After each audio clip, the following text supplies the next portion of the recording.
The forest doesn't sleep. It only changes the way it breathes. Deep inside the African jungle, where light breaks through the canopy like fractured glass, there's a silence that doesn't feel natural. It feels earned. Like something powerful has already passed through, and the world is still recovering from the fact that it happened at all. And then you notice it. That pressure in the air.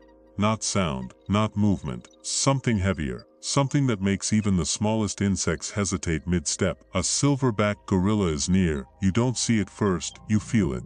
The ground seems to lose its casualness. The trees feel less like background and more like witnesses. And somewhere inside that shifting green cathedral, a massive shape moves with a patience that feels almost unnatural in something so powerful. A silverback doesn't rush into existence. It arrives in layers. First the sound of disturbed branches, then the faint shift of weight through vines, and finally, the presence itself. Solid, undeniable, absolute. There is nothing in the jungle that mistakes what it is. This is not just strength, it is structured dominance. A body built not for speed, not for elegance, but for certainty. Arms that seem too long for logic, yet perfect for leverage. A chest that carries the echo of countless generations of survival. And a posture that doesn't ask for space, it claims it. But what unnerves most people is not the size, it is the calm. The silverback's face carries something unsettlingly composed. The eyes are not wild or chaotic, they are focused, measuring, like they are constantly reading a situation that the rest of the world hasn't even realized it's part of yet. And that's where the misunderstanding begins. People expect rage, they expect unpredictability. But what they find instead is restraint. And restraint, in something this powerful, feels more dangerous than aggression. Because restraint means choice. And choice means awareness. In the wild, there are documented moments where silverbacks approached intruders, not with immediate violence, but with observation. Slow, deliberate steps through dense foliage, stopping just close enough for the air between species to feel like a confrontation. No attack, no chaos. Just silence thick enough to suffocate thought. And then, just as suddenly they turn away.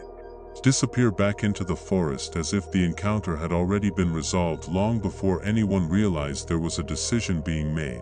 But no one leaves unchanged. Because being looked at by something that powerful doesn't feel like being seen. It feels like being evaluated. A silverback's strength is not just muscle. It is engineering. Bone structure built for compression. Tendons designed like tension cables, muscle fibers arranged not for show, but for explosive, controlled force. When they move, it doesn't look fast at first, it looks inevitable. And then you realize speed was never the point, impact is. But even that is not the most unsettling part. The most unsettling part is what they choose not to do. Because in nature, restraint is not softness. It is dominance that does not need confirmation. There have been real encounters where silverbacks demonstrated territorial control without ever escalating into full violence. Chest beating echoes through the forest not as blind rage but as announcement.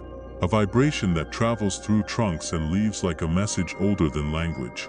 I am here. And everything else understands the meaning. In one documented case, a group of researchers accidentally entered too close to a family group. The silverback emerged slowly, breaking branches not in frenzy, but in expansion, making himself larger in perception, not in motion. A living boundary taking shape in real time. No charge followed, no chaos, just presence so overwhelming that retreat became the only rational outcome. And that is what makes these moments so difficult to explain afterward. Because nothing happened, and yet everything changed. But the forest doesn't stay in confrontation. It returns to balance. And in that balance, the silverback becomes something else entirely. Not just protector, not just dominant male, but anchor, a stabilizing force in an environment where every other life form is constantly negotiating survival. He does not hunt for power, he embodies it. And yet, within that strength, there is intelligence that borders on unsettling, problem-solving behavior, memory, social awareness, recognition. These are not simple instincts. They are patterns of thought expressed through biology. Which leads to a question that lingers long after you hear it. What does it mean when something this powerful is also aware of you? There are accounts where silverbacks have responded to specific individuals with recognition over time. Movement through human spaces that feels directed, intentional, almost personal in its focus. Not random aggression, but targeted awareness that suggests memory plays a role in how they interpret the world.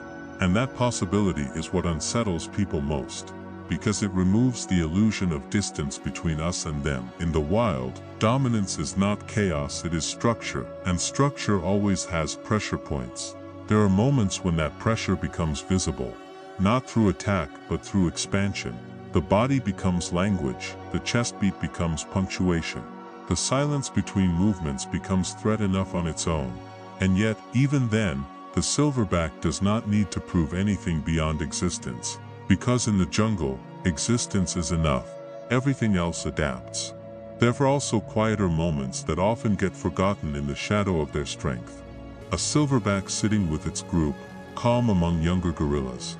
The careful presence of protection without aggression, watching, waiting, not because danger is present but because it could be. That duality is what defines them more than anything else. Capacity for immense force, paired with control that prevents its unnecessary release. But control is not infinite. Pressure exists even in dominance, and the jungle is not static. It tests everything that lives within it. Encounters with leopards, rival groups, environmental tension, all of it builds a quiet narrative of constant negotiation. A balance maintained not by peace, but by readiness. There are moments when that readiness becomes visible in an instant. A shift in posture, a sudden stillness, a line drawn without sound. And in that instant, the entire forest seems to wait for permission to continue existing normally again. Because everyone understands what is at stake. Not survival alone, but hierarchy. And hierarchy in nature is never symbolic, it is physical, immediate, absolute, and still. When the moment passes, when the threat withdraws, the forest exhales, birds return, leaves move again. Life resumes its pattern as if nothing happened. But something did happen. A decision was made. And that decision did not require noise. That is the final truth about silverback gorillas. They do not need chaos to prove power. They are power contained within form. And when that containment is tested, the result is never uncertain. It is only delayed. And somewhere deep in that endless green world, beneath mist and shadow and ancient trees, a massive shape continues to move slowly through the silence, not searching, not fleeing, just existing in a way that makes everything else remember its place.